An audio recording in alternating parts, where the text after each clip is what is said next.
Hello everyone. Today we're going to talk about Monte Carlo simulation to price European options. As you can see at the top of my screen, I'm simulating different paths of a single stock's returns. Each of these lines represent one possible future trajectory of the stock price that follow a geometric Brownian motion.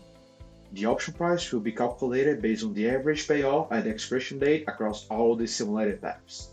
When I generate a high number of simulations, you will notice that the Monte Carlo price converges to a value very similar to the one given by the Black-Scholes model.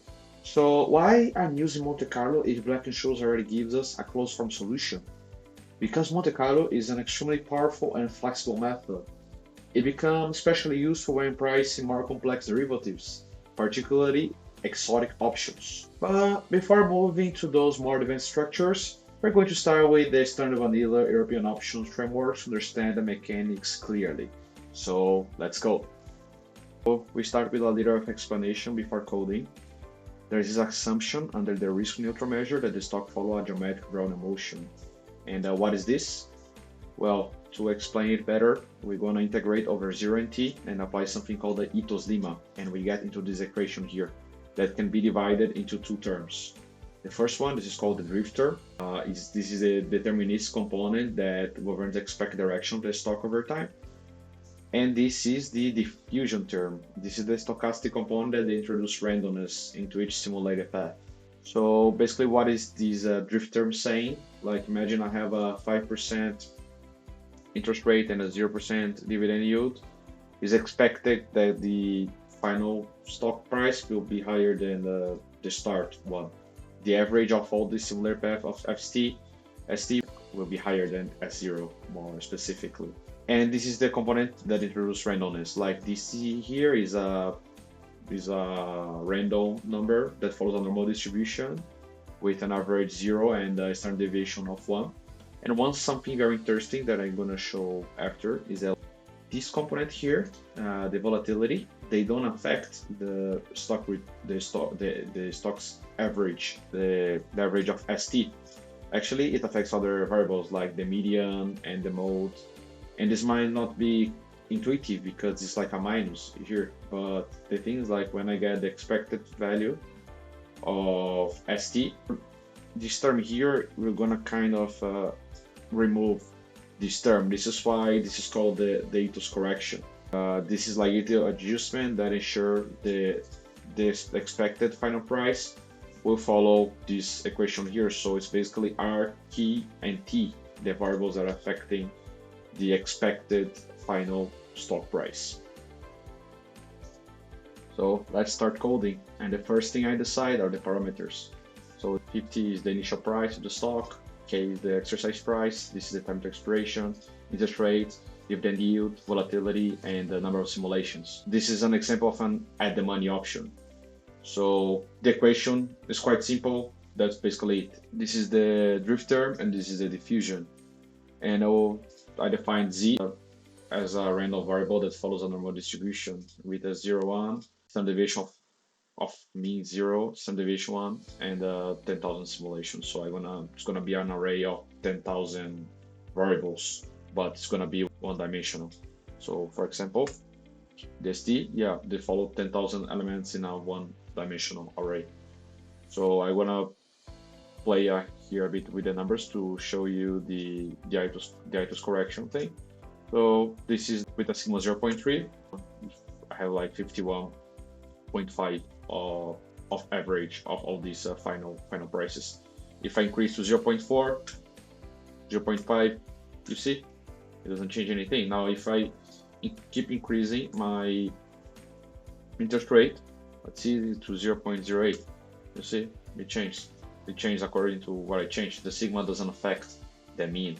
And well, to show you this in a graph, I created two variables, sigma low and sigma high, and we're going to do a distribution of those values with these two different volatilities.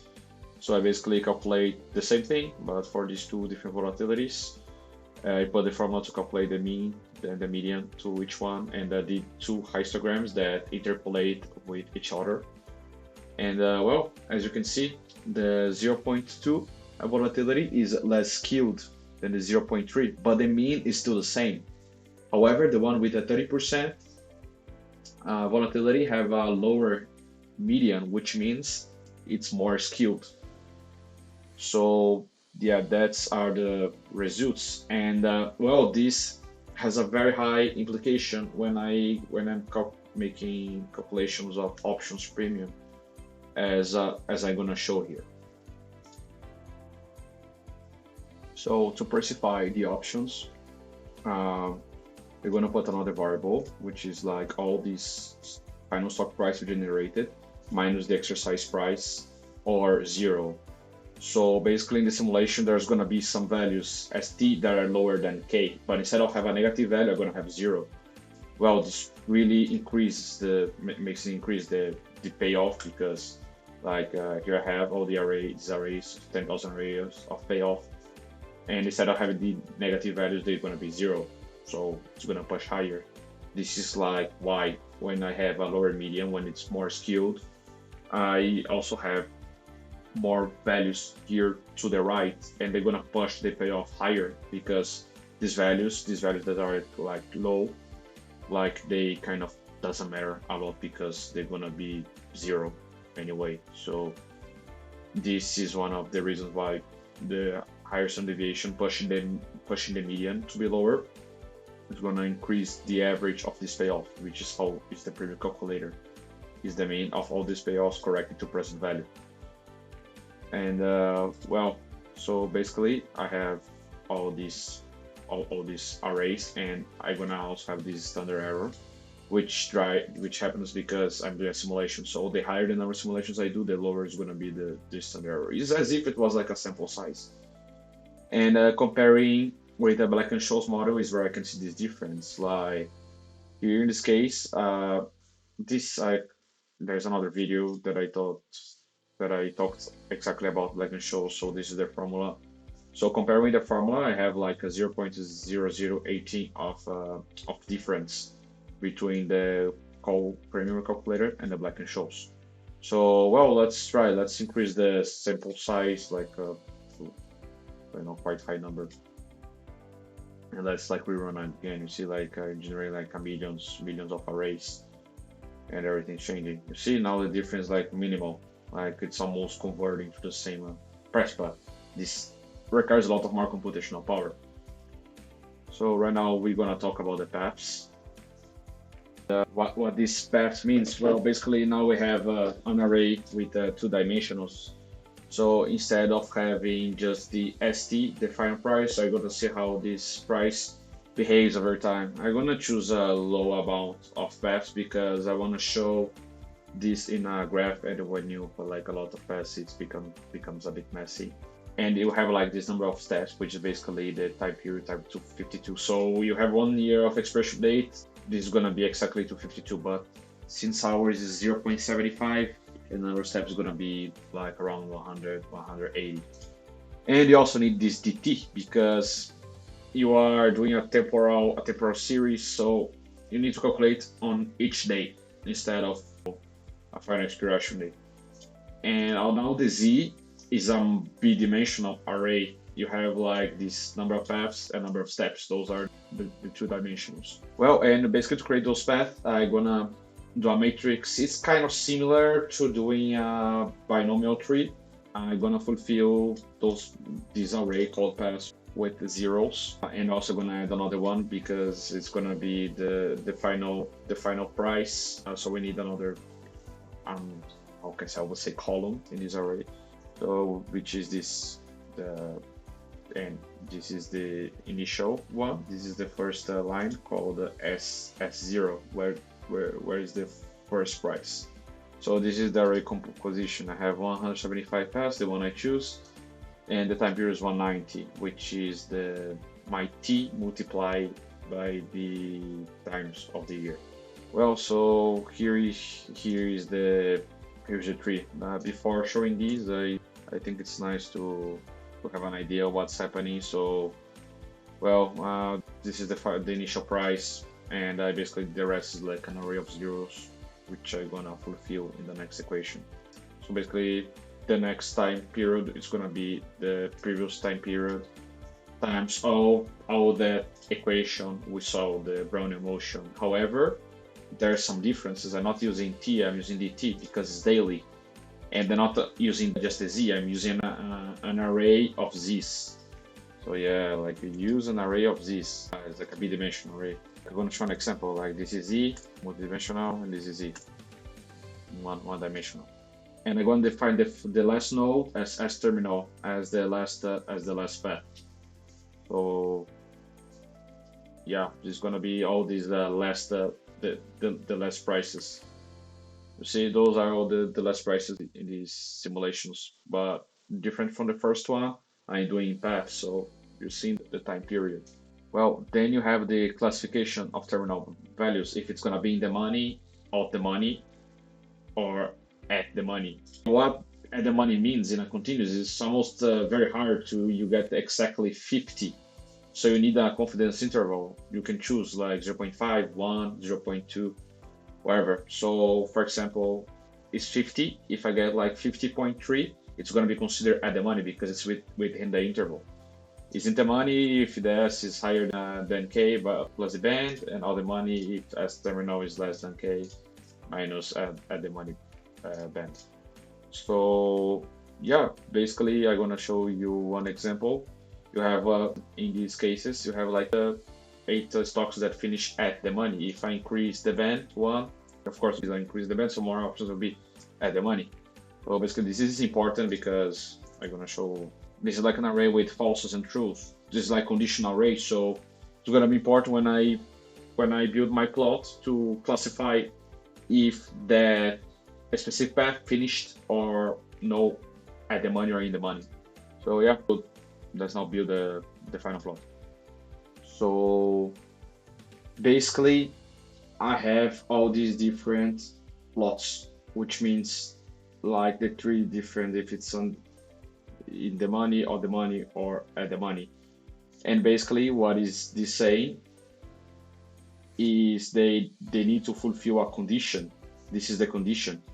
So every value, like that fulfills these conditions, that is all the money, which means this condition here, as terminal less than K minus the band, will be in this line. And the same thing with is at the money and when it's in the money.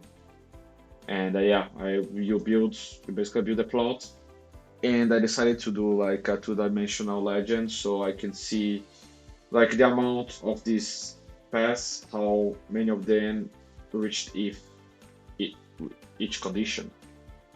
So yeah, you have this beautiful plot. You see there were more on the money than in the money in these cases, with a strike price of 50.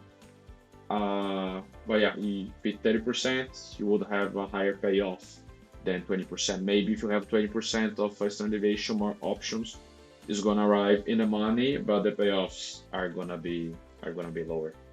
And right now I would like to show you guys a calculator so we can just play with all these variables we saw here. So this is the calculator of geometric Brownian motion that I built, and I put here the same variables that we were doing in Python. And well, here you can see like I have the call price 5.8, put price 4.3. Okay, why the call price is higher than the put price? Well, because of this. I have the interest rate 5%, if the yield is 0. If I increase interest rate to 8%, it's gonna be even larger, the difference. And you see this blue here is the mean. Yeah, it's even larger. You see I put like 12. It's even larger because it will follow. It's gonna the expected value of the final value will be higher than the current value. And what happens when I have 0? Well, the prices kind of reach close to each other, and dividend yield works like the opposite. If I have a 4% dividend yield, it's the opposite. The put price is worth it more. So yeah, basically this is like the component of the drift term. And yeah, like this is another thing. I increase the volatility. Yeah, of course, the price is going to increase because you're you're making the median lower, so you're gonna have more values, higher values to the right, increasing the payoff. Like okay, lower volatility, yeah, and well, that's the thing. But like you see more values reaching in the money, but the payoff will be lower. Like you see, increasing volatility, more options reaching in the money of call options. And well, these are the difference with the black and shows. Let me put the normal values up here again. Yeah, there's still some difference. So if I increase the number of simulations, well, there's gonna be even less difference. But yeah, a lot of computational power. Imagine you're just like doing all this. And well, some explanations. Yeah, the same plot I show you guys. There is also this one. This is the payoff graph. You see that when you have like a higher 130%, you have like more payoffs here. So the average of these payoffs when it's like 30% is gonna be higher. See, 6.05 here's 4.32, even though less options are reaching the money. So yeah, guys, hope you enjoyed the video and understand more or less how to do it.